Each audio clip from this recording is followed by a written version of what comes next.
Yo, what's good? It's Mastermind MMA, and we got a bunch of shit to talk about. Match has been going on, so we're just gonna jump on right back into this shit. Let's go. First off, first and fucking foremost, I don't even know how this is how this is news right now, how this is reality. There were rumors, there were rumblings, there were speakings behind the scenes. And it just, boom, just smacks you in the fucking face out of nowhere. Johnny Jones is back. John Bones Jones is cleared. And it was like, whoa, wait a minute. Whoa, hold up. Like, I gotta, let me read up on this shit. Like, is this legit? And then, the guy Johnny Bones is back. He did it somehow. And it's not only somehow, but on the record of the way it's done, it's just like, yo, he just went on, like, by any means necessary.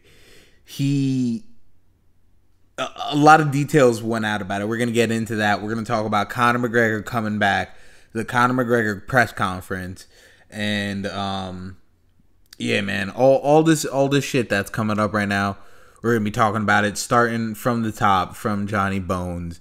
And this is another episode of Combat Culture. I don't even remember what number, but let's get right back on fucking into this shit. Johnny Bones Jones, man. So it comes out and it says he's cleared. First off, I see like, excuse me, I see this picture where John is like I think it was like the picture of from when he knocked out DC at 214. And then it's just like this long ass paragraph, and it looks like a comeback statement, and I'm like, wait, hold up. So then like I check some MMA websites, and it's like Johnny Bones cleared and all that shit, and I'm like, wow. So I'm like interested in like trying to find out the details on it, and like all the details are pretty out. So they said that he had like his meeting with USADA. So, all right, I don't know if you guys remember when he had it with the California State Athletic Commission. That shit was super fucking publicized. That shit was like being live streamed. People were live tweeting that shit and everything. And I remember I watched that shit when it was being live streamed.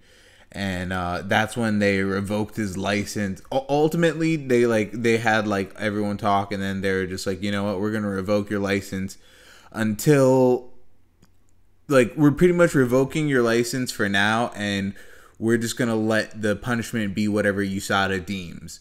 So then I was like, all right, so all we know from that was that he just can't fight still until we find out what happens at USADA.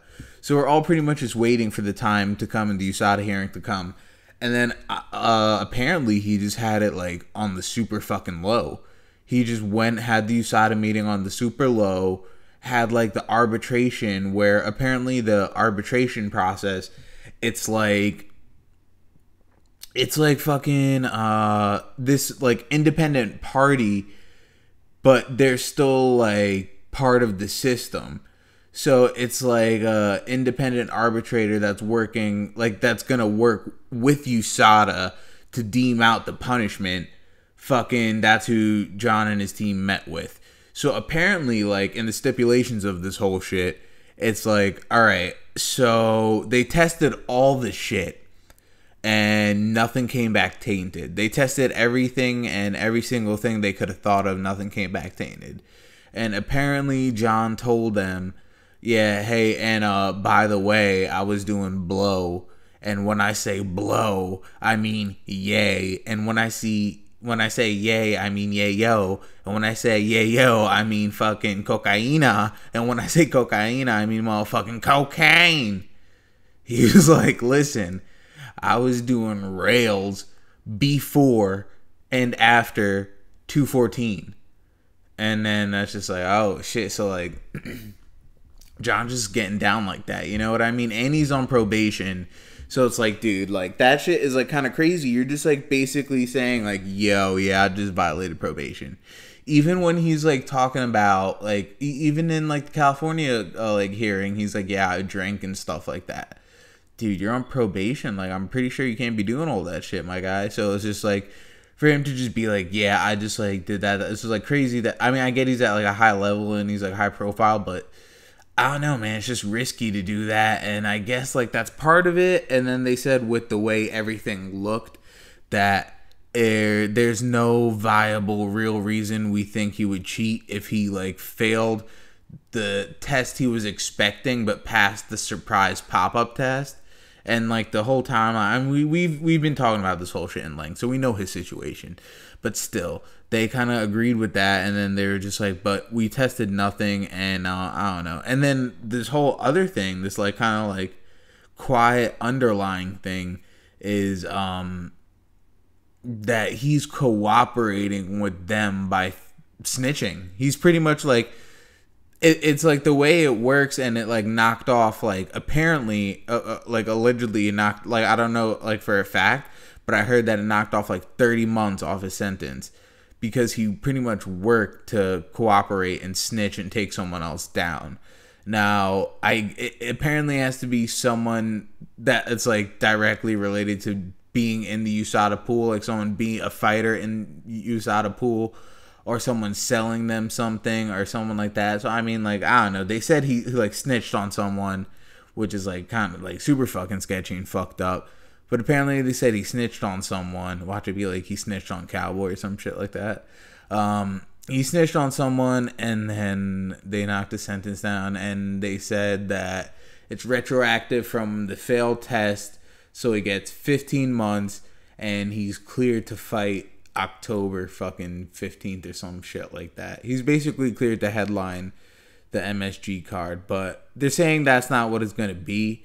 I kind of really do feel that it's not going to be, he's not coming back at MSG. He's not going to come back this quick because, I mean, like, even Dana said it. He said that, listen, they didn't even know what was going down with this whole thing. So, like, he's not in shape. Like, he wasn't, like, gearing up for a fight or anything like that. They're just, like, kind of pretty much thinking, let's deal with this first, like, major hurdle first before we go forward with anything. Like, yeah, you don't know if you're gonna be smacked with more fines or like a crazy like career ending like sentence. So why are you gonna just like start gearing up for a fight camp or gearing up to get into shape of a fight camp? You know what I mean? Like, and MSG is soon, so it's like MSG is like what, like first week November, so you got to gear up to fight in 6 weeks, and like DC's not gonna fight him, so like to come back and like fight like a Gus or some shit like that, that'd be kind of like crazy. But yeah, but Dana's been saying everywhere he goes, like on First Take, everywhere, every interview and shit like that, Dana's been saying, listen, DC is the heavyweight and the light heavyweight champion of the world. So let's see where Bones wants to come back at, and that's what we're gonna make happen. And he's saying like early 2019. So Dana White's basically on board on making the trilogy fight between John and DC. Now, when we look at the trilogy fight, it's 2-0, but on record, it's 1-0-1. So, like, on the record, like, record book-wise, DC never really, like, lost more than once to John. So it's not a 1-0 and a 1. It's 1-0 and a no contest. But so he never officially lost to John twice. So you could swing the trilogy, dude. If Johnny Bones comes back at heavyweight and becomes the heavyweight champ, that'd be dope. But I don't think they're doing that because John said I want to come back and reclaim my light heavyweight throne. So I think he wants to come back, secure that before he does anything. But the thing is, Daniel Cormier's got that. So apparently, stranger things have happened, bro. I think they're going to make DC fight John again and not give him the Lesnar fight first.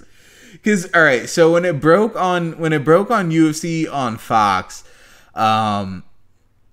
DC was like, listen, I'm the UFC double champion.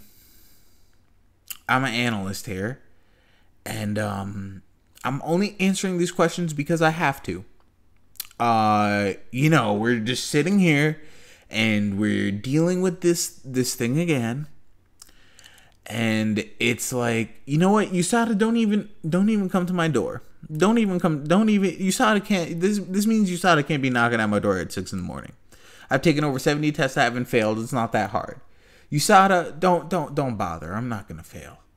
And then Ken Flo asked him, so does this mean we're going to see him in another fight? Well, I think this excites people about there being another fight, but I got Brock Lesnar on the table, so I got a bigger fight. Why would I be looking back? And so I got Brock Lesnar, so I'm focusing on Brock Lesnar. And then the whole time, after he lost to John the second time, he's like, listen, I'll do anything to get that back, no matter what. I want that back. The competitor in me needs me back. He's always talking about the level of a competitor he is, and da-da-da-da-da-da, and I get that. And I get that he does have the bigger fight in Brock Lesnar, money-wise, but I'm going to directly quote Daniel Cormier. And after UFC 200, I remember Daniel Cormier saying that, he doesn't do it for the paycheck on Ariel Helwani's show. He's saying that, he doesn't do it for the paycheck. He doesn't do it for the big money fights. He's good on money. He doesn't care. He doesn't do it for that reason. So, and then when, 214 did real well, he got a nice check off that. 200 did real well. He got a nice check off that. The first him and Jonny fight did well. He got a pretty decent check off that. The Miocic fight, his base payout was good. Got a nice check on that, and pay-per-views and company related endorsements and all that. He got some nice checks off that, and then the Brock Lesnar fight, yeah, that'll be big. But when you look at it from the UFC perspective, yeah, Brock Lesnar, I think they were just working with the cards they were dealt with at that time. Because when you think about it, when you look at UFC 214, when Jon Jones is like, Brock Lesnar, if you want to know what it gets to be beating there, I gotta have you, so come get me. And then drops the mic or whatever he said. And then when DC has his whole weird corny WWE moment, when you look at it, dude, Jon Jones is a bigger draw, first of all. And just business-wise, strictly business-wise, a Jon Jones versus Brock Lesnar will do more than a Daniel Cormier versus Brock Lesnar. Now, even look at it.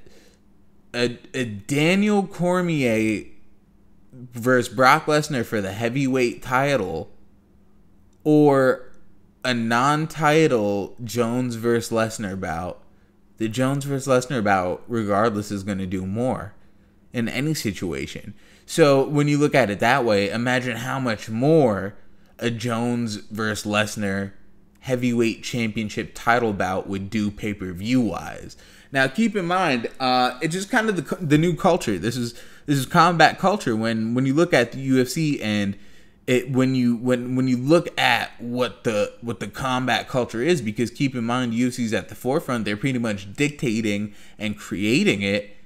When you look at it, it's like the combat culture is now on some Entourage, Ari Gold, Hollywood shit. If Entourage is one of my favorite shows of all time, and the Ari Gold character, dude, if you haven't watched Entourage, go watch that show.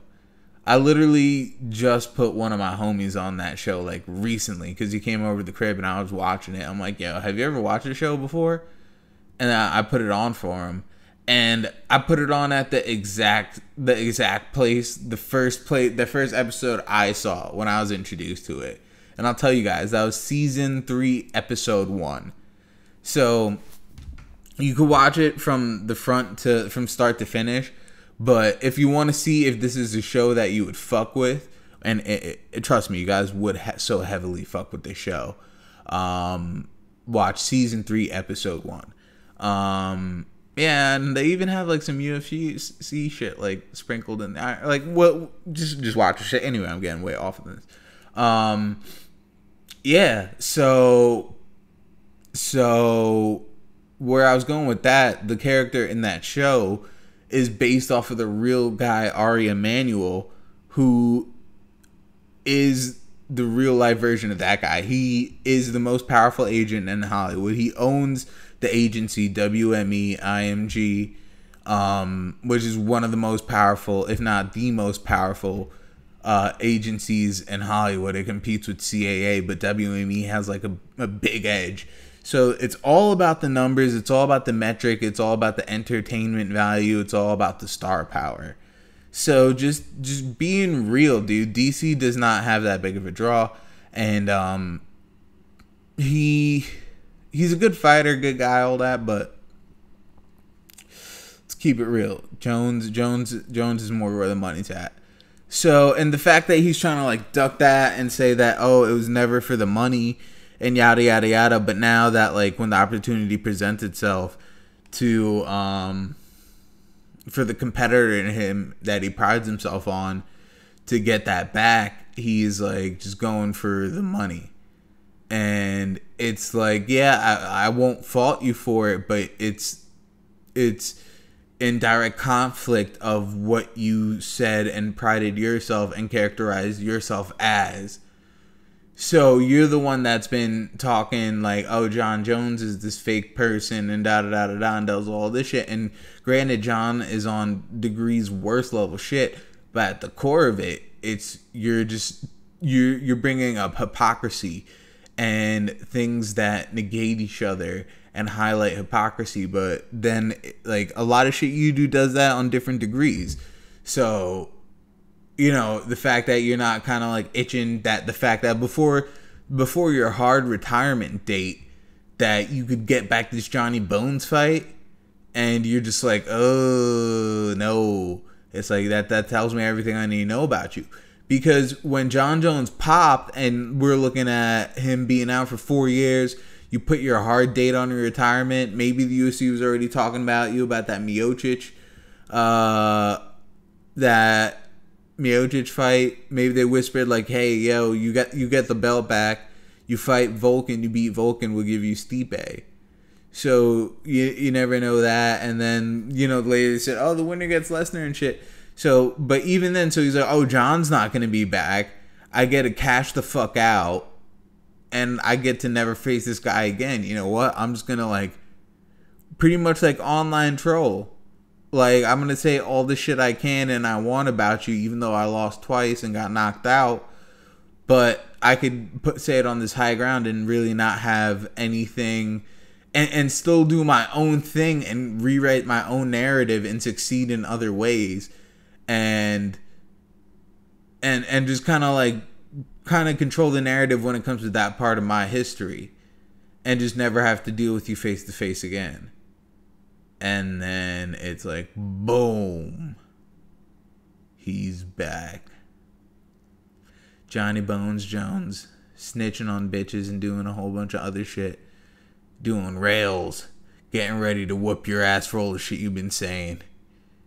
He's just been fucking wilding out. Just doing lines of blow. Waiting to kick your motherfucking ass for all that shit you've been talking. But yeah, I mean, let's see what happens, man. I don't even know if Cormier's even going to accept the fight. From the talk of what Dana's looking at, he said in multiple interviews and multiple times that he's very well open to making that. So I kind of think that's something he's being transparent about and that he wants to do. So I think that they're going to at least offer that to Cormier. So we'll see where it goes for them from there. They might even kind of a little bit corner him a little bit. Like, yo, listen, you kind of... If you want the Lesnar fight, you have to take this Jon fight. Listen, hey, listen. All right, here's the thing. We'll give it to you at light heavyweight, regardless of what happens. After the light heavyweight fight, you're still the heavyweight champ. You could go up, fight Lesnar at heavyweight. So, but in order to do that, you need to fight John at light heavyweight first, and then we're probably gonna strip you of the light heavyweight belt since you're not defending it, and we kind of need it for John too. So if you're not accepting that, we're gonna strip you. Okay, and maybe for your first heavyweight title defense, we make you fight Jon Jones instead of Brock Lesnar. And if you want that Brock Lesnar fight, you're gonna have to defend your heavyweight belt against Jon Jones. And if you don't defend your belt against Jon Jones, we're gonna strip you. It could be like they could be talking to him like that on some shit behind the scenes. Because when it gets to business, it gets to that point. It goes like, yo, do what we want you to do. It's come in handy for Cormier all along because it's been Jon Jones fucking up. And then it's been Cormier coming in to be like the businessman. Like, oh, Jon Jones is out. You know what, boss? Get me Anderson Silva, who's like just came off of spleen surgery, kidney surgery or some shit on like 2 days. And so like he's been stepping up. And it's like, you know what, boss? I just got knocked out in July. You're gonna give me my title back. You know, I'll defend that really quick. I'll defend that in a few months. And then, oh, you know what? Hey, boss, you know you're looking to do Jones Miocic, but you know he fucked up. I'm down to make that step up. And then he does it, and then he wins. And then they're like, hey, listen, thanks. You've been playing ball all along with us, but like we're gonna need you to keep playing ball, bud. You're a company guy, right? You've proven through and through you're a company guy. You got to keep that up. Look at what they did to Ortega. Ortega was stepping up for him, doing shit on short notice. Stepped up to that Frankie shit in short notice. He had everything to gain. Once they're like, yeah, dude, we love Ortega. The kid steps up in this much notice, da-da-da-da-da. The moment it comes to where, all right, listen, we're going to need you to step up, put everything in the line on short notice. And to be quite frank, you're the only one that really has anything to lose. Then that's when the fighters start to face friction. And we know the UFC is always going to put fighters in that position where, listen, we're going to need you to step up on short notice where you have everything to lose and not much to gain. Pretty much nothing. You have everything to lose, and at the end of the situation, at best, you like kind of remain the same. But we're going to need you to do us a solid. We're going to need you to be a company guy. How many times have they done that? Cost Frankie the title shot. So, I'm not putting it over the UFC brass and Dana to put Cormier in that position, especially the way Dana was talking on the interviews. So, we'll see, man. I don't know. We'll see. We'll see whatever happens, whatever plays out with that. But, Conor McGregor came back. And Conor McGregor started and kicked off the press conference, and I think one of two. There's going to be one in fight week. But Conor came back leveled the fuck up. Conor came back leveled the fuck up, and Conor came back in typical Conor fashion and gave us like, it was like the glowed up Conor McGregor. He gave us like stylistically a very, very fucking typical McGregor style performance, but it was just like you just saw how he kind of just like bossed the fuck up after the Mayweather fight, because everything was kind of like leading to that pinnacle. Everything was just like up, like boom, like Siver, Poirier, Aldo, Nate. Oh, he comes back, Nate, Eddie. Oh, Mayweather, and then it's like, dude, he's just like rich as fuck. He's got everything that he needs. He's like got all the leverage in every business aspect. And it's like you saw the whole lightweight picture. It was kind of like the scope of him having the opportunity of fighting and who he wanted to fight and how he wanted to come back, and like nothing, he wasn't pulling the trigger or anything. You look at it, all right, so it was like boom, Tony Ferguson. It was looking like Tony Ferguson was going to be the one that was in the scope for a while. They were lining up. Even in the UFC game, UFC 3, the intro menu is Conor McGregor versus Tony Ferguson. And if you remember the time at the game, when they first dropped the game trailer, before they even said anything about DC Stipe, you could go back on my channel and look. I think it was even before the fucking Vulcan fight. I said UFC 3 trailer, my thoughts, and then I said Miocic versus DC in the works. Because they had a cutscene where they were facing off. I was like, why would they do that unless they're planning it? So, and then they had that same shit with fucking Conor and Tony, and then Tony in like the intro screen to like the intro gameplay to UFC 3. So, you know, at that time they were planning that shit. And then they're like, all right, if Tony loses to Kevin Lee, then we'll make it with Kevin Lee. You could see they're kind of like putting some press behind Kevin Lee. And then it was going to be, all right, Tony or Khabib, whoever of that one wins, finally, we're going to get to see. And I was like, boom, that's not going to work. And I was like, oh, shit, we were going to get Khabib Holloway. Whoever wins that, that's going to work. And I was like, boom, Khabib. And then Conor pulled the trigger. And he's like, fuck it, I'm going to just fight Khabib. And maybe the trigger pulling aspect was part of everything what happened with Artem and things like that. Because, dude, apparently at that time, what they were negotiating with Conor to do, keep in mind this was before the Colby RDA fight was made or even talked about. They were talking about doing the welterweight interim fight with RDA versus Conor, the fight we never got. So they were thinking about doing that. They're renegotiating Conor's contract at that very time. He was coming to sit down, meet, talk contract talks, watch the fight, and then the whole shit with the Dolly went down. So then this is like everything lined up for, all right, this is what, boom, scope in the crosshairs, boom, this is the trigger, this is the fight we're doing. So this whole time we were waiting for Conor to come back, and we knew he's going to come back on some boss shit. Dana was kind of even like conceding to the press, you know, we had to like meet all this shit to get him back. We did whatever it took to get him back. And then we knew because we saw at the height, like the kind of like Don level shit he was doing at the Mayweather and McGregor press tour. Like, and the whole aura, the energy, the everything was just like, dude, the world like kind of stopped for that shit. Like on the real, like the whole world stopped for that shit, dude. And like, it was the biggest fight in history. So we're all waiting for him to come back from that. Maybe it was a little longer than we expected, but now like that moment's kind of here. So it was like the unveiling, and it was like almost just like we waited so long, and then the entry was like the introduction was so like anticlimactic, like the previous 2-weight world champion Conor McGregor, and then like he just comes out with the whiskey and what looks like one belt strapped over the shoulder, and then he pulls it out, it's 2.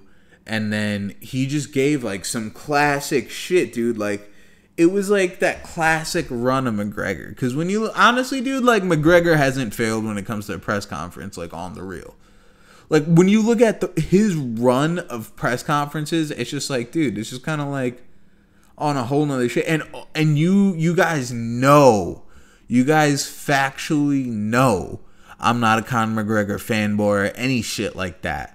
So, but it's just like, dude, when you just kind of look back and when you're just like watching it, and when it's just like, because he had this run where he was just like commending the whole fucking game at every fucking second, and all this media was Conor McGregor related, and all the headlines had at least something to do with Conor McGregor or SBG or John Kavanagh or some shit like that. And it was just like this year, like his rise, like even just like looking at from like the Aldo fight, like the Nate fight, and all the shit, like, oh, I'm retired, thank yous for the cheese, and all those moments of coming back, and then Eddie, and then like, oh, I got a big announcement, and then fucking Mayweather McGregor, and then he just comes back like a motherfucking boss. And when you're like, all right, Khabib's gonna be like kind of like cold, like impenetrable and bulletproof, what is Conor gonna say? Like, how's he gonna approach this shit? And like the way he took it on, like he made it look like this shit is personal. Like honestly, like the whole narrative, like the way like Conor kind of spun the narrative, it's like, dude, listen, like I'm fucking Scarface, and I built this whole empire. I'm in my mansion sitting atop all this shit, all this money, all this henchmen. I got all this fucking shit.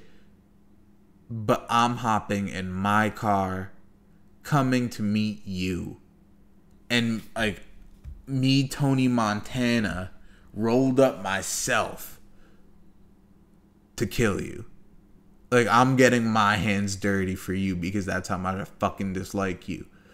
Like, I could easily send out like the squad, some goons after you, but my disdain for you made me do a bunch of cocaine, leave my house and come for you. And then the bunch of cocaine is unmetaphorical because Conor McGregor was yacked the fuck up at that press conference. Yo, you could tell Conor McGregor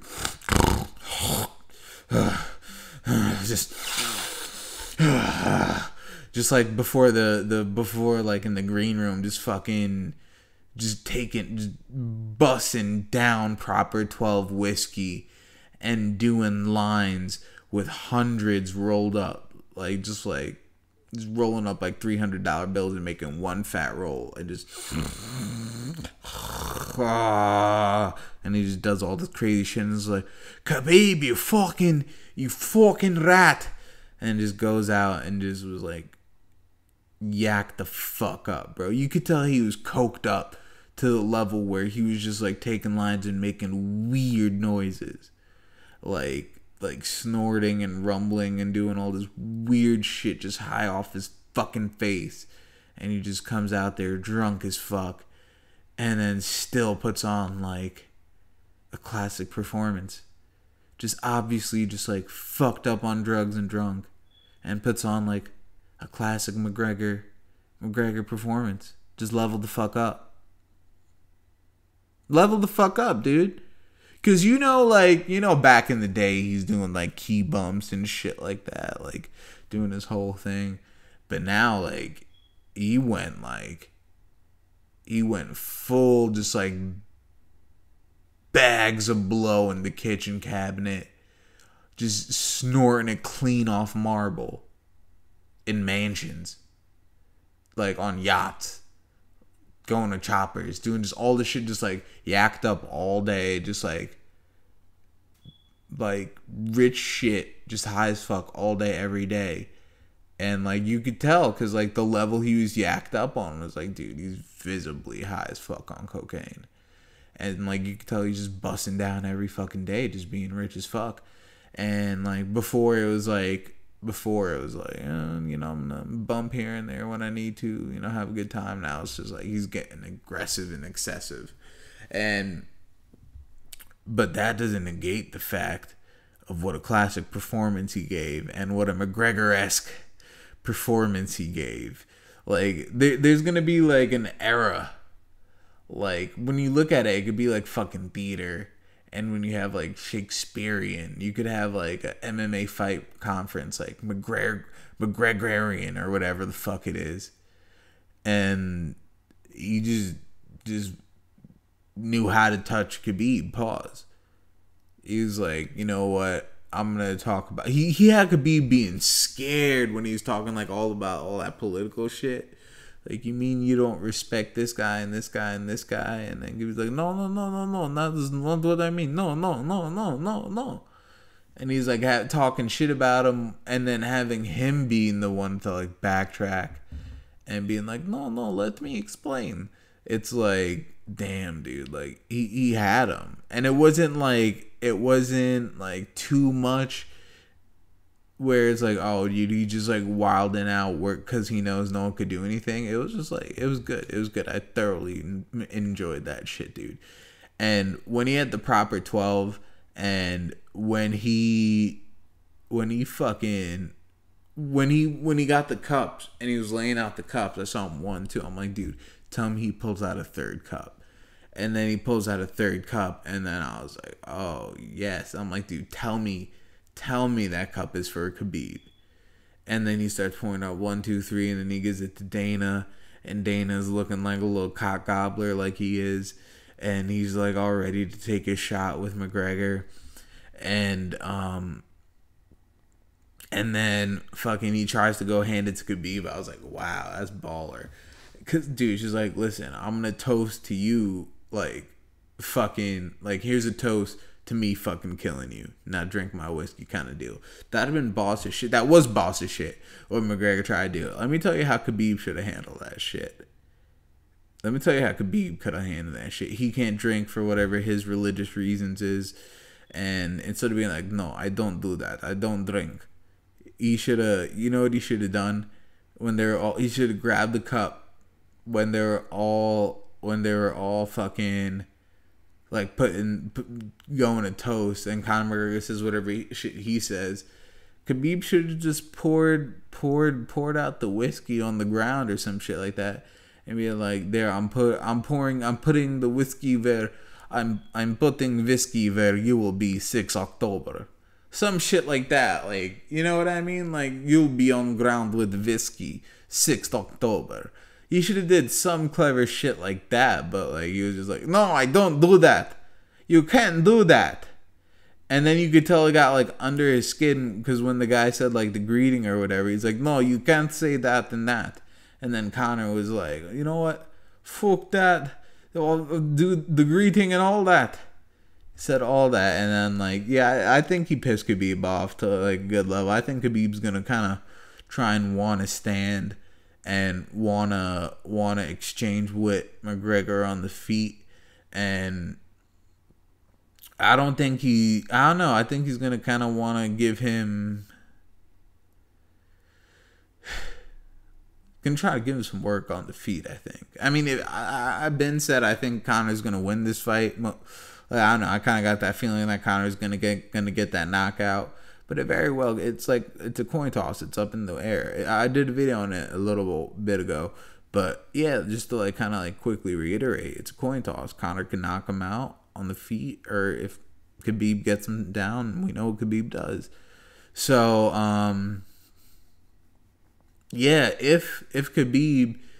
Because think about it, even though Khabib's like super high level, he can't just like straight dive to the ground looking to get him down. Because remember when Ryan Bader tried to do that against Rumble? Like, Ryan Bader was like scared for his fucking life, so he just dove to the ground like a slut, and then just like got put out. Like, just like Rumble just held his face to the canvas and just started just laying shots and knocked him out. Like, literally knocked him out like that. And like, so Khabib can't just be over eager. So there's got to be kind of feeling out period where Khabib's kind of got to get in close the distance. So the question is Khabib going to be able to close the distance and stay on game plan? And is he going to be able to close the distance without getting caught? Or in the search of kind of finding that distance, is he going to get caught up in throwing hands with Conor? And I think that's what really, like, Khabib's going to be the one to drive this narrative. He's going to be like in the story of him finding the distance. Is he just going to kind of get into that ego-driven shit of, I want to exchange and I want to punch you in the face like standing. And I watched a lot of Muhammad Ali and all this. So we'll see 6th October. And yeah, man. What else? What else did I want to talk about? They made Joanna Jędrzejczyk versus Valentina Shevchenko for the vacated flyweight female championship. So I think this is gonna be the 5th time they fight, the 4th or 5th time they fight. I'm just like thinking off the top of the head. I knew they fought a bunch of times, and I knew Valentina beat Joanna a bunch of times. This is before Joanna became UFC champion. I think this was like in Muay Thai. Yeah, dude. So yeah, I guess Rose pretty much kicked Joanna out the weight class. It's good Joanna's getting out the weight class because she was getting a bit delusional in strawweight and in denial. So it's good for her to kind of get a fresh start somewhere that, you know, it kind of legitimizes the female flyweight, because you're getting like two super high level fighters. So good for that, and that's cool. Yeah, I guess MSG. Woodley versus Till. I didn't talk about that. I'll tell you guys something about T Wood in another episode, because like 40 minutes into this episode, so I'm gonna save that for probably the next episode I do. So I'm gonna tell you something about T Wood, but I'm gonna tell T Wood did exactly what I expected him to do, and I was talking to a homie, and told him, dude, T Wood's gonna.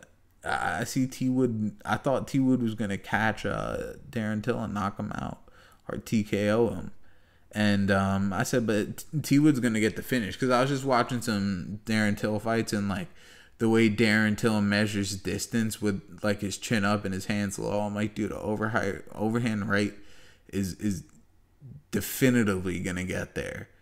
And with the precision and the composure T Wood throws with his timing, it's almost like a sniper shot. It's almost like if you think you're playing like a video game, like a camping sniper, where you think you heard things like a while ago, and you're like, all right, is it safe to walk out now? And then you're like, fuck it, I'm just gonna run in that under building, and then you run and you get caught. You're like, fuck. So like I knew T Wood's fight IQ was just gonna get that. Darren Till wasn't ready, so I knew that. So yeah, I guess now they're kind of like lining up the Colby fight for him. I like T Wood's whole attitude towards everything. It's what it needs to be because of what the climate is. He's like, listen, I was doing this, I was calling for this, I was calling my shots. Listen, before everyone's saying, when you get on the mic, when you get on the post fight, when when Joe Rogan comes up to you after a fight, everyone says what you do. Call your next shot. Call who you want. Call this. Even if it's far-fetched, call for it. So and then he starts doing that. People are like, oh, why do you think you earned that? Like, you need to defend your belt before you go for GSP or Nick. And da-da-da-da-da-da. And then he's like, you know what? Like, fuck that. I'm going to fight Wonder Boy. I'm going to fight all the number one contenders I'm supposed to. But then I'm going to still talk about who I want. And then now he's like, you know what? Fuck that. I've been fighting who they want me to. I'm still getting the flack because of the things I've called out and who I want to fight. I'm just going to fight whoever they offer me, who they want, keep my mouth shut, keep defending my belt. And that's that. I'm not even going to call for anything. And like, that's kind of been his attitude. So it's like, it's really been working out for him. And like this last fight, especially the way Till was hyped up, and the UFC was really behind him. And Darren Till is still extremely skilled, don't get it wrong, but you really see when the UFC is behind someone. So it's extremely visible. The UFC is just like way riding behind Till. Pause. So yeah, for T Wood to get that gun done, hell yeah, that's good for T Wood. And I'll tell you my T Wood story in next episode. What else we got? Nate versus Dustin is still not the main event. So the main event is open for MSG. I don't know what they're going to do, man. I don't know if they're going to surprise us. Maybe they might surprise with some Jones being the main event. I truly don't think that. But I don't know what else they could add. Like, when you look at it, Whitaker, all right. Cormier's probably not going to do it. I think if they convince, I don't think we're going to get Jones Gus at MSG, but I think if they offer DC Jones, if they try to target the DC fight for that, I think Jones would come back for that. But the thing is, DC did like hurt his hand by putting his finger in Stipe's eye and gouging out his eye, so his finger's injured from that. What else? Yeah, so all right, so you look at that, heavyweight, light heavyweight's out. Whitaker is already injured. Welterweight, T Wood's hand, they're not really gonna do that for MSG, I don't think. Lightweight is already booked.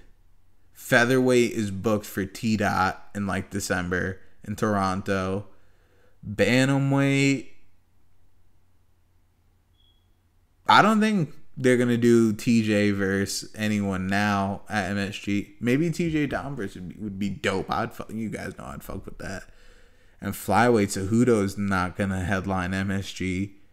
You're not going to have any of the female champions like be like the headliner over Nate versus Dustin. So it's like, because that's the thing, you have such a premier co-main event and marketable co-main event. It's like, if you're putting something over that, it has to be an extremely elite championship caliber fight. Like, the only kind of thing you could think of that would be over a fight like that is Khabib McGregor. So, yeah, man. I don't know what's going to be the headline for MSG.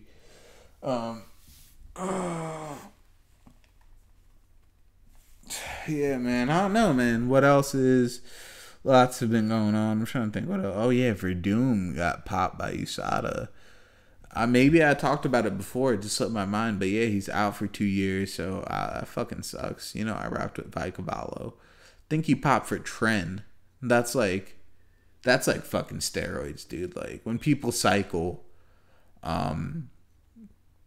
it's like they cycle on Clen, Test, Tren, and like shit like that. Clenbuterol was the shit. Canelo pop for. We all know like Test, like testosterone, TRT. So yeah, Tren is kind of like that obscure one that you don't hear about like really that much within like fighters getting popped for, but within like bodybuilding and like steroids in those circles, that's like a very popular stack. So like if you're like that's like they even have like a fucking like steroid saying because like it's like eat clean, trend hard, test your limits, some shit like that. So yeah, it's like real like essential on like steroid like stacks and cycles. So like if he's doing that, dude, like probably, unless it's like a contaminated substance, but odds are if it's like one of like, because dude, me and Jamar, it was kind of crazy because me and Jamar were talking like literally we're just having a conversation about fighting and before, and I was like, we're just talking. I'm like, yeah, dude, Canelo's definitely on steroids. You could tell, and he's like, oh yeah, 100%. And we rock with Canelo. We're Canelo fans, and then it's just like literally a day or two later, it's like Canelo popped, and we're like, dude, that's crazy. We were just talking about it, and he popped for Clen, so it's like really undeniable. So like it's kind of like it's kind of like Fabricio popped for one of those things that I was like, dude, it's just like undeniable. And I don't know, man, like. You know Fabricio Verdum is like my favorite heavyweight of all time, and you know like I always rock with Cavallo. But when you like, I mean, like if you paint it with that brush and you look at his story, that kind of like, I mean, isn't when it's in that lens, it doesn't like it is kind of applicable. You know what I mean? Like he was kind of like just like this jits guy, average. You put in the work, but then like. He had this crazy rise where he became like in the conversation of the greatest heavyweights, which is definitely nothing put past his hard work, but now it's like just tainted with that brush of, all right, was that enhanced by steroids? But you know, I still rock with Cavallo. I gotta hear more shit, but that really bums me out. Yeah. I mean, I guess that's it, bro. I really don't know what else to talk about. The main things I really wanted to get off, we're talking about Johnny Bones being back and the McGregor press conference. Going to be doing more McGregor Khabib videos as it gets closer. We're fucking like 2 weeks away. That shit's dope. I'm probably going to be doing other videos. I'm probably going to be talking about Canelo Triple G. Maybe I might do a video on that. Might talk about it with Jamari, something like that. And I guess I'll just talk about it really quick. Joshua versus Povetkin. Joshua had his fight against Alexander Povetkin, and then it was like a tough fight. He was like getting caught a couple times. You know, it was like he was always getting threatened with those bursts of action. And he just caught him and knocked him out. So he did the AJ thing. So good for AJ. But yeah, I need to see AJ versus Wilder. That should have been that fight. But the fact that it is what it is. Now we got Wilder Fury. Let's see. AJ didn't even want to commit to Wilder after that. He didn't even want to commit to the winner of that. he just wanted like, oh, we'll take a poll, see what people say, who wants me to fight out of those two. It's like, no, dude, we want you to fight Wilder, you know that. But he wouldn't even say the winner, so it's just like, you know, I'm like, that's really I rock with AJ from the beginning, like before he was champion of anything. But the fact that he's like playing shit like this, it's making me lose respect. And I always liked Deontay Wilder, but like the way and I've always been a fan of Deontay Wilder, but the way Deontay's been carrying himself is making me more of like a heavy like almost like I'm really like team Deontay, you know what I mean? When like before I was like heavy team Joshua. So it was like, you know what, like the way AJ is carrying himself was just like fucked up. But yeah, fuck it.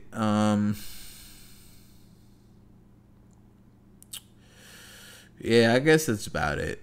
I don't know what else to talk about. But yeah, man, a lot of shit going, a lot of shit coming up. This fourth quarter is about to be fun as fuck. You know, all the fights we got coming up. This is like one of those kind of like star-filled, like the spark is back. You know what I mean? Like during that kind of like McGregor time where shit was going like so good, like we're getting so many good fights, like starting from like what, like just kind of look at the lens from like 189. And then the years we had after that, like 189, we had like McGregor Mendez. And then we had McGregor Aldo, and then like Holly Holm Ronda, and then fucking McGregor Diaz and Home Tate and all this shit. And then like, you know, we had all this stuff going on. And then like it kind of like, it was like, we had a year last year, which is like, oh shit, what was that? Kind of. But now like it's kind of getting that kind of like crazy like billionaire year-ish kind of feel. Because you know how, like, when shit was, like, at the super high, that's when it sold for the billions. So it's, like, it's kind of getting that, like, mystique back. So I'm pumped. Let's go. You already know it's Mastermind MMA.